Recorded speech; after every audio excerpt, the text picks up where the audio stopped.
And now, Ladies and gentlemen, Please fasten your seatbelts. Welcome to PreneurCast. You know, business cards being swapped, beers being drunk. Can I say a nasty word? Can I say procrastination? With Pete Williams and Dom Kocher. how well did that go down? We can talk about that entire thing in a very another rant and soapbox episode if we want to. Visit us online at preneurmedia.tv. Hello everyone and welcome to another episode of PreneurCast. I hope you didn't miss us too much now that we're at a every other week frequency. It's another show with just me. Pete is still away and I'm going to be continuing my series on foundations to get you heading in the right direction for this year. This week I'm going to be talking about valuing your time, which is a slightly different take on time management. Now, as you may have noticed, this little series is a little shorter episodes, mainly because there's just one of me. But hopefully they're packed with action items and things that make you think, so you can use the time between the shows to go away and implement some of this stuff. Now, big news. Congratulations to Pete and his lovely wife Fleur. Their baby was born this week. So, again, Pete is still away for a little while longer. But he'll be back with us soon. So, on to our main topic for this week, which is valuing your time. Now, time is a resource, just like any business resource. But time is an absolutely indefinitely finite resource. We only have a certain amount of it. I spent a bit of time over the Christmas break kind of going over some of Brian Tracy's material. I talked about Brian Tracy in last week's show. And one of the things Brian Tracy talks about in his time management material is, first of all, that we don't get any more time. We only have a certain amount, and it is perishable. If you don't use it, it's gone. So we have to be careful how we use our time. So, as I said in the introduction, this is a new take on time management that I want to talk to you about, which is looking at time as a resource, just like staff or any other business asset, and looking at the importance of how you use the time. Because one of the other things that Brian Tracy and many other people who talk about time management say is you can't actually manage time. You can only manage how you use it and what you do with it. And that's really, really important. So you need to make sure you are using your time effectively and make sure you're getting a return on your investment. So I'm going to break the episode down into two parts, really. First of all is about using your time effectively. And the second is about getting a return on your investment, which may mean being paid accordingly for your time. Which a lot of people, well, we raise it in the 7 levels of business in terms of if you are trading time for money, then you should make sure that you're trading the right amount. But very few people actually really review how much they're being paid and how much they are paying. So I'm going to look at that towards the end of the show. But first things first, I said you can't manage time. You can only manage what you do with it. And this is something, again, over the Christmas break that somebody, a friend of mine, flagged to me. And I've started to do this because it's a very, very powerful exercise. As we always say, you can't manage what you don't measure, or what we measure gets managed, whichever way around you want to look at it. So one of the things I suggest everybody does is, if you don't already do this, is to track your time. Track how you're using your time throughout your day, and track it in 15-minute windows. Now, if you don't use any other time management, time control system, then 15-minute windows is a reasonably frequent block of time to see what you're doing. Just start the day, write out, get a lined pad, write the time out in 15-minute intervals, or write it out every 4 lines in an hour interval if you want to save yourself some time setting the sheet up. Keep that pad with you, and whatever it is you're doing, starting the beginning of your work day, if you want to just track your work time, but I would track kind of from when you get up to when you go to bed. For a couple of days, just track every 15 minutes and just track what you do. If you're distracted, if you're looking on Amazon or reading the funny comics or on Facebook or watching TV or whatever it is, just track what you do. And what most of you will find is that you get distracted quite a lot. I know it's something that I found on occasion, that I was getting distracted quite a lot. And two, it will highlight to you where your time is being spent, what kind of tasks. Now, in the past, Pete and I have talked about core versus mechanics. Tasks in your business where only you can do them, and they are tasks that are moving your business forward, driving profits, increasing effectiveness, etc., etc. They're core tasks. Tasks that someone else could do, or that aren't moving your business forward or driving your profits, those are most likely to be mechanical tasks. Now, some of those tasks that are important in your business, billing clients, dealing with support emails, etc., etc., they are important to your business, but they can be done by somebody else. So they're not necessarily core tasks to you. They may be core to the business, but they're not core to you. Now, tracking everything by 15 minutes gives you a reasonably granular look at your day. It gives you a reasonably detailed look at what you're doing and what you have done. And it's quite important to be granular, because most of us can pass an hour and only remember doing one particular thing. I was writing that article, or I was making notes for that video, or I was writing up a proposal for that client, whatever it might be. But if you track it at 15 minutes, you might realize that actually you weren't just doing that for the whole hour. That's why we go for the slightly more granular tracking. And so when you've got your list of these tasks, look at it against the idea of core versus mechanics. Look to see how much of your time is spent on core activities, because one of the things that you'll hear a lot is this idea of the 80-20 rule. This idea that 20% of the things that you do in any given day go towards 80% of your profits, or 80% of the results, or whatever. And this rule appears everywhere and people talk about it a lot, but it's that 20% of things that you do, that core activity that you do, that will make the difference to your business. So you need to be on the lookout for that. Now, there's a couple of ways of keeping an eye on this that are maybe a little bit easier than the 15-minute tracking if you're not bothered about that. And one of them is something Pete found actually from a guy called David Sear. I won't bother trying to spell that or say it again and insult the guy by saying his name wrong. I'll put a link in the show notes. But he has a great series of tracking documents that you can just print out. And one of those could be used for tracking core versus mechanics. He calls it high value to low value tasks. And he gets you to score the task against how much value there is, and then gets you to track how much time you spend on those tasks.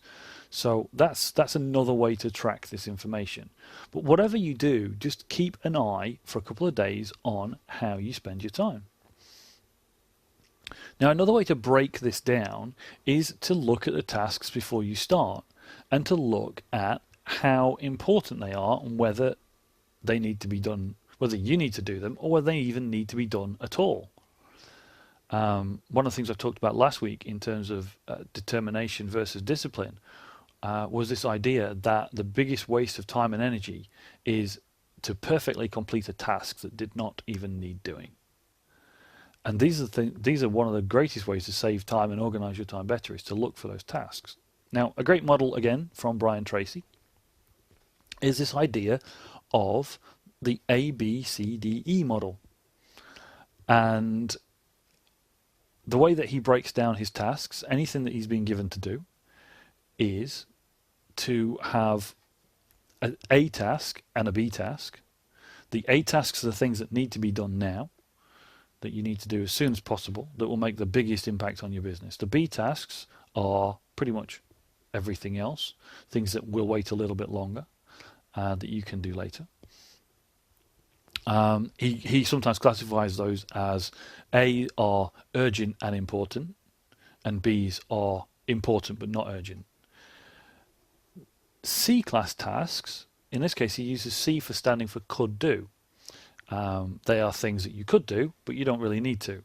So if you don't do them, nothing will particularly go wrong. So that's things like having a chat with somebody, for example, going out for lunch, etc., etc. D tasks are tasks you can delegate. And if you find a D task, then you should do everything you can to get rid of that task and give it to somebody else. And E tasks are tasks to eliminate. So those are the ones you really need to look out for. Do they even need doing? So do you actually really need to read that funny post on Facebook? Do you need to read that article in that magazine? Do you need to read that advert? Do you need to go look for something online, etc., etc.? So if you start your day by looking at your A, B, C, D, E task breakdown and then allocate those tasks, Brian Tracy also says you should always finish your A tasks first. Start with your A tasks and finish those first. And never start on a B task until you've done your A tasks. So if you start your day with your A, B, C, D, E categorization and then track your day against A, whether you did those tasks, but B, how you spent your time in those 15-minute blocks, just to see if there's places where you're getting distracted, you're not focusing, and so on and so on. Now, I know people that will go through this exercise, and one of two things will happen. The first and very common thing is that as you go through your day, you started your day with so many tasks, and you categorize them A, B, C, D, E. But new tasks arrived. And one of the ways that I certainly deal with new tasks, I know a lot of people do that, is that they have a notepad open. Now, it might be a text file, which is something I think Pete uses, but I actually use a physical piece of paper, a notepad on my desk. And anything that comes in that is going to distract me, that is going to require my attention at some point, a new task, whatever it might be, I write it down. I write it down so it doesn't get lost, but I also write it down because there's no way I'm going to do it there and then. I'm not going to let it interrupt me and stop me from completing my A task. I'm going to write it down, and then when I take my next break, when the A task is complete, whatever it might be, that's when I look at that list, and I usually will just add that list into my task management system, which at the moment is Evernote. And Pete, as you know, uses OmniFocus on the Mac. But Evernote is rocking it for me at the moment. So I make a note in my Evernote and scratch it off my list, my paper list, and I carry on with my day until I get round to that task, having allocated it and prioritized it, if necessary. So that's the first thing that happens to people, is that they have this new task problem. What do I do? A new task comes in, it interrupts me. Well, just make a note and carry on. It's a little bit, if anybody has ever tried meditation, it's a little bit like the advice that they give you with meditation, which is when a thought appears to you, you acknowledge it, and then you let it pass. You don't examine it. So that's getting a little bit deep into another topic, but it's a really powerful technique. Having this piece of paper, having somewhere where you write down the things that other people have asked you to do. And obviously, you know, if you're finding that you're distracted throughout the day, you need to do things like turn off notifications, turn off your email, things like that. Things that we've talked about many, many, many times. But the other thing that a lot of people find is that they master this idea of prioritizing the tasks. They use whatever prioritizing system they want, whether it's the A, B, C, D, E, whether they use their OmniFocus, whether they use getting things done, whatever they use. And they find that they are super efficient and they're not getting distracted. But they get to the end of the day and they're just not clearing their task list. And that is where really valuing your time comes in.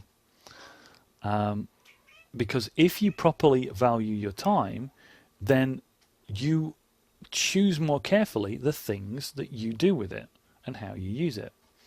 So the first way is to find more time in the day, to make more time, is to be really, really brutal about delegation and elimination. Look for those tasks you definitely need to do, definitely don't need to do. Look for the ones that nobody needs to do, and look for the ones that you can delegate and get those out. But if you really do have too many tasks to do in the time that you have, and one of the reasons for this could be that you have a day job and you're trying to start up a business, which is a very common situation. Or, and I talked again about this briefly in the previous show, you're self-employed, but you never seem to find the time to do those tasks like marketing, prospecting for new clients, generating marketing materials, whatever it might be. If the basics of your business, whatever it might be, take up the majority of your day, getting those extra tasks done could be quite difficult. So let's look at some ways of making more time for you to do things. And the first one, and this is something that I've been experimenting with in this new year, has been to go to bed a little bit earlier and get up a little bit earlier. Now the reason for that is that I work best in the morning. Now that's something I'm going to talk to you about in a minute. But some people work better in the evenings. You need to find that out. But let's look at going to bed earlier, going to bed earlier, getting up earlier. Me, I become less and less effective as the day wears on. By, say, 10 o'clock at night, not that I want to be working at 10 o'clock at night, but it would be unwise, as they say, for me to handle heavy machinery after 10 o'clock at night. So it's actually quite easy for me to go to bed a little bit earlier, wake up maybe an hour earlier each day, and go through, have my breakfast, do some exercise, etc., etc. And then before I would normally start work, I have maybe an extra hour. And suddenly I have an extra hour in the day. And I have an extra hour when actually there's no one around. There's no one expecting me to be online. There's no one expecting phone calls. There's no one expecting anything. And this is a great time to create content. And I know a lot of people that are starting to do this and are finding this really helpful. Finding this time when no one else is around to create content. Now, sometimes this creates problems. One of them is that if you have a busy morning schedule, then, especially if it's to go, say, get ready and go to your day job, then or just get to the office, then sometimes actually what happens is that schedule expands to fill the time that you've just created. So you create an extra half an hour or extra hour in the day at the morning, and you still end up doing the same things. Now, one way to address that is to deal with some of those tasks the night before. One thing that I do is that I make sure that everything for the next day is ready the night before. Now, that's a task that I can do in an evening. It's not a particularly difficult task, making sure that my clothing for my exercise routine is out, my trainers are ready, etc., etc. Making sure I've got my audiobook loaded on my iPod, ready to go. Things like that. There's the things that you can, just while away an evening doing and making sure that they're in place, so that when you get up, you can get up and get on. So that addresses that issue. Another issue is this idea of people who say, because one of the standard pieces of advice for focus, etc., etc., and getting things done is that when you get in the office or wherever first thing in the morning, don't start your email. Don't open your email as the first thing you do. And a lot of people say, but it's my job and I'm expected to do that, and there are customer support issues, blah, blah, blah, dot, dot, dot. Okay. You're expected to get in or to do whatever it is at a certain time. If you are ready to go an hour before that time, no one's expecting you to do that thing until that time. So you have this extra hour. And that read your email first thing in the morning was something that I was very, very guilty of. It was the first thing I did. Sometimes I was really terrible. I would do it before breakfast because I have an internet connection at home and I don't even need to go into the office. I can fire up my iPad or fire up whatever it is, and I can see my email. But it really messes your head up to look at your email first thing in the morning. So if there's some big task that you're trying to achieve, this extra hour and really, really allocating it and saying, look, this is my time, is a great way to deal with that and still feel like you're meeting your responsibilities in your business. The other thing, and I kind of talked about this as I started that point, was to find out what your optimum time is to do things, because if you do things at the optimum time, then you're more efficient, you're more focused, and you can get them done quicker and easier. You'll find you'll get more done. My time in the morning is my most effective time. I get 2 or 3 times the amount of work done in the morning than I do throughout the rest of the day, because no matter how disciplined you are, no matter what you do, once everybody else starts work around you, or once everybody else wakes up around you, or whatever it is, there's going to be interruptions and distractions. You're going to have to go out and see clients. You're going to have to make phone calls, respond to emails and things like that. So this time outside of that time can be your most effective time, but you need to find out which it is. Some people are night owls. I have a number of clients in Australia who work into the middle of the night. That's their time. They like to do it, which is fine for me, because it means I can talk to them at a reasonable hour of my day because they're still awake. I personally can't do it. If I stay up too late, that's it. I become useless at that point, and I also become useless the next day. And I found over time that getting up early is the time for me. But find out when that time is for you, and then allocate your work to those time slots. And as I also said, prepare ahead of time. If the things you need to do a task are there ready when you are ready to do that task, you're using that time only to do the task, not to prepare for it. And one of the great times to prepare to do something is the night before.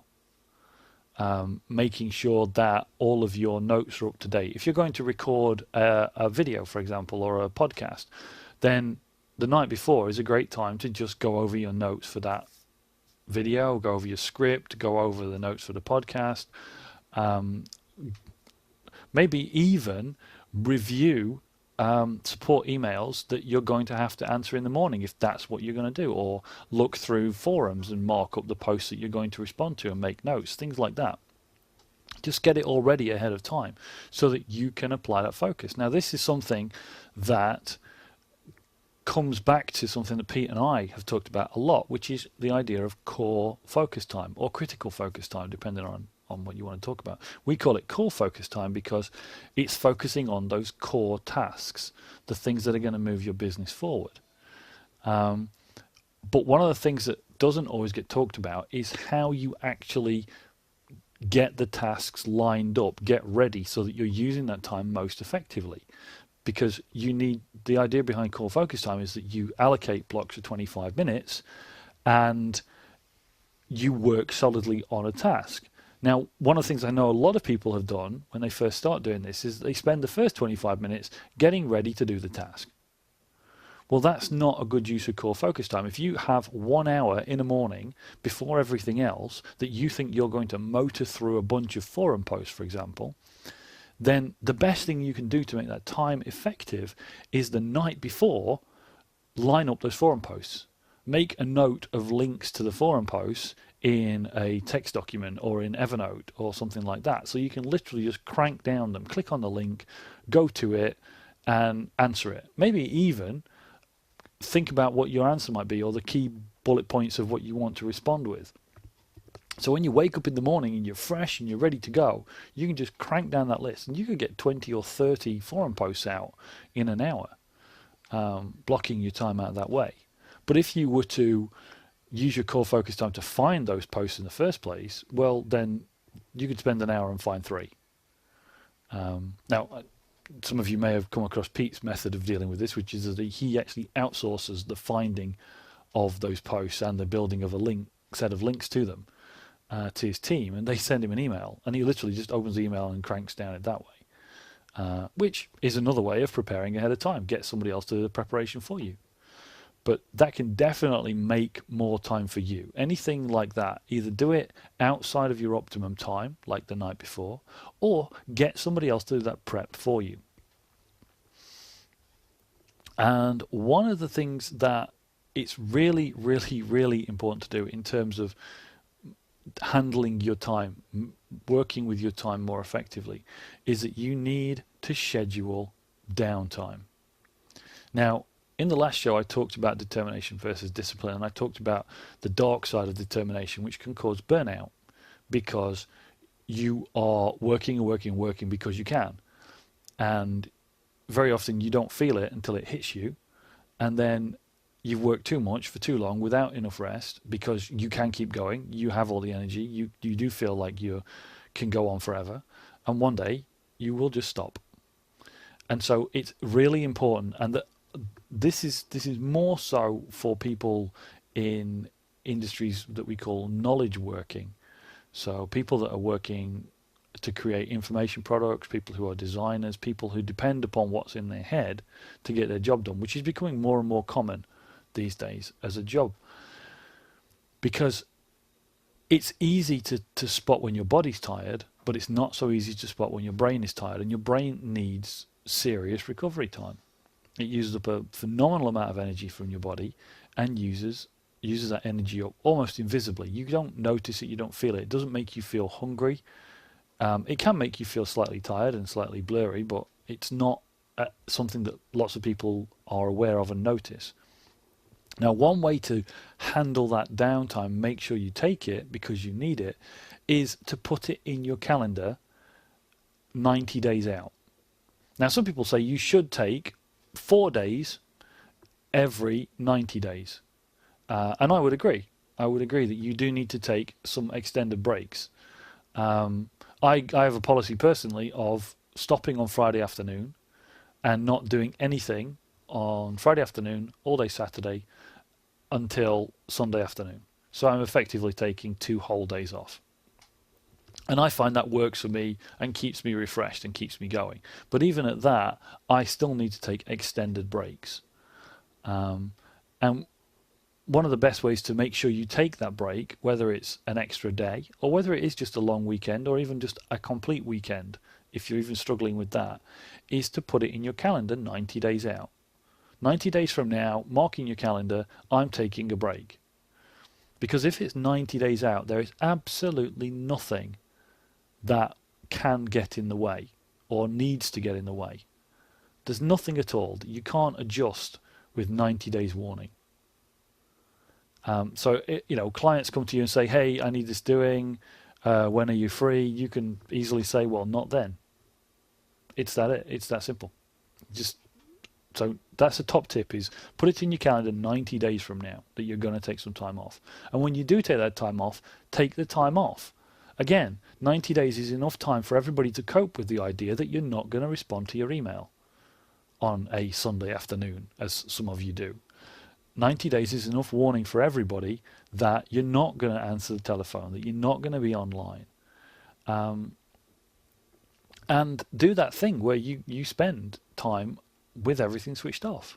And if you have a family, then spend that time with your family. Spend 3 or 4 days just all the time with them.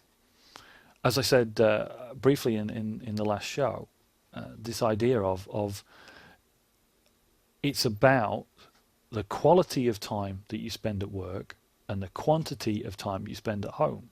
And this idea of taking downtime will make sure that the quality of your time at work is maximized because you can focus easily, you've rested and your brain is fresh. And also, you know that at some point in the near future, you will be spending a large quantity of time either looking after yourself or spending time with your family because you've blocked it out and booked it in. So I said the show was going to be in 2 parts, and that was the first part, which is all about how you deal with your time, how you even make more time, as it were, effectively, with all those different techniques. And there's something in there for everybody, I think. So do let me know how you get on with those ideas and if anything particularly works, or let me know in the comments if you have any techniques or ideas that work for you that are different to what I've said. because everybody, I think, will find that valuable, because everybody's world is different and not everything works for everybody. Now, the second part of the show is really about valuing your time, assigning a value to your time. And I know this is almost like the Brian Tracy show, but he really does make a lot of sense, this guy. And one of the other things that he says is, in terms of valuing your time and assigning a value to your time, is that if you want to earn $25 per hour in whatever work you do, find the things that you don't need to do, that you can pay someone else to do for less than $25 an hour. Because that leaves you time to concentrate more on the things you can do and earn $25 an hour for. Now, a little bit complicated, but that's just another way of saying outsource mechanics or delegate tasks. But he assigns a monetary value to it, and it really is a great perspective, because it's true. If you look at every task that you do and you assign a monetary value to it, you can say, we charge a client this much money for this work. So if I spend 8 hours a day doing that work, we are making the maximum amount for my time. But if you say, I spend 1 hour a day doing that work, $25 an hour worth of work, and I spend maybe 3 hours doing paperwork, and 2 hours doing something else, and so on and so on. Well, if you're spending all that other time doing all those other tasks, one, nobody's out there generating that maximum revenue. And you're absolutely not, and neither is anybody else. Whereas if you were out there 8 hours a day, if you could get the work, 8 hours a day at $25 an hour, then you should be making enough money to pay somebody less than that to do those other tasks. Now, a lot of people say, "Oh, I'll do that. I'll pay somebody when I'm successful, when I've made it, whatever." Well, you will find yourself in a very limiting loop if you do that. You will find yourself doing the paperwork instead of doing the work. You'll find yourself doing the mechanics instead of doing the core. And so start small by all means, but look for an opportunity to do this. So start with something silly like, maybe it's not actually work related. Usually it is. Usually it's something like pay a part-time bookkeeper, which is a great way to get started. Or pay someone to do some of your admin work part-time. Batch it up, make notes about the systems and processes that need to be followed to do that thing. Maybe it's just invoicing clients. Invoicing clients is really important. What a lot of small businesses do, a lot of small services businesses don't invoice their clients in a timely manner because they're too busy doing the core business. But the invoicing needs doing for cash flow. So give somebody a few dollars a week to do your paperwork for you, to do your invoicing, to print out the invoices, stick them in an envelope, stick them in the post, or PDF them up and email them, whatever. If you want more free time, then look at tasks like dry cleaning or laundry or gardening. There are services that will do all those things for you for a very reasonable fee. But Pete and I are great proponents of outsourcing in all ways. But I do think this idea of however much per hour you want to earn, 25 or more or less or whatever it is, if you're not doing the work because you're doing work that has less value, you can't do the work to earn the money you want to earn. It's that simple. So think that one through. Once you've got that one, then we can flip that on its head. Because, as we say, if you're in a service industry, then you charge for your time. And in the 7 levers, we say one of the easiest ways to increase your profit is to put your prices up.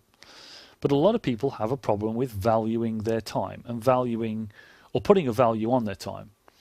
And so in the context of the previous point, if what you do or what you can do, your specialist knowledge, will save someone some time, then work out how much time potentially and what that time might be worth to that person.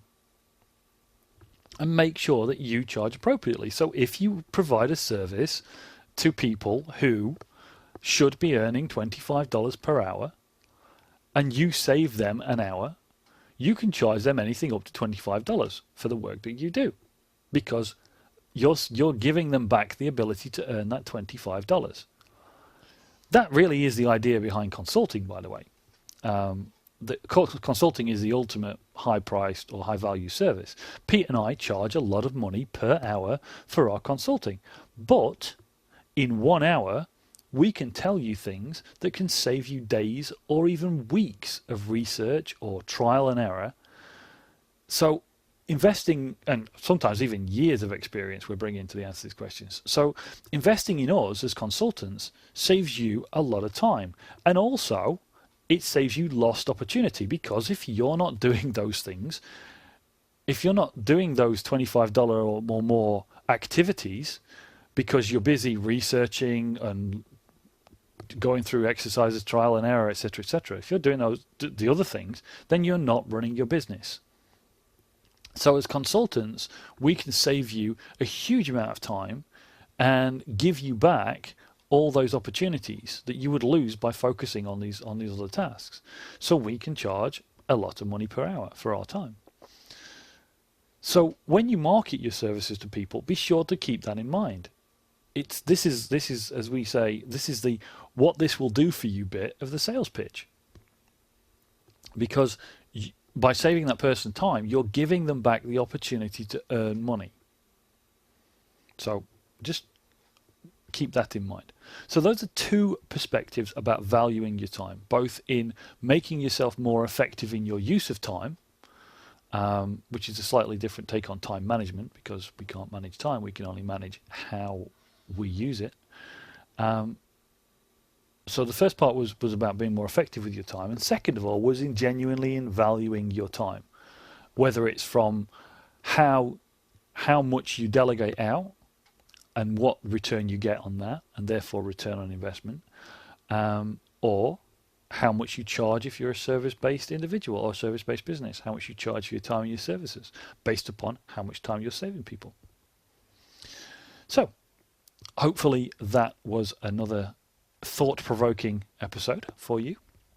As I said, please do leave us comments in either on PreneurMedia.tv, where all the show notes will be, all the links to things I've talked about, and the transcripts and video and replays, etc., are all available on PreneurMedia.tv for every episode of PreneurCast. And also, and we certainly would like you to, go to iTunes and leave us a comment and a rating if you like the show on iTunes. And we would very much appreciate it. We do enjoy your feedback. So that's it for this episode. In next week's episode, continuing this idea of foundational ideas to carry on and start your year with, I'm going to talk about investing in yourself and your team. See you in the next episode. You've been enjoying another fine episode of PreneurCast with Pete Williams and Dom Gocher. Make sure to hang out with the boys online at PreneurMedia.tv or drop them a line via PreneurCast@PreneurGroup.com.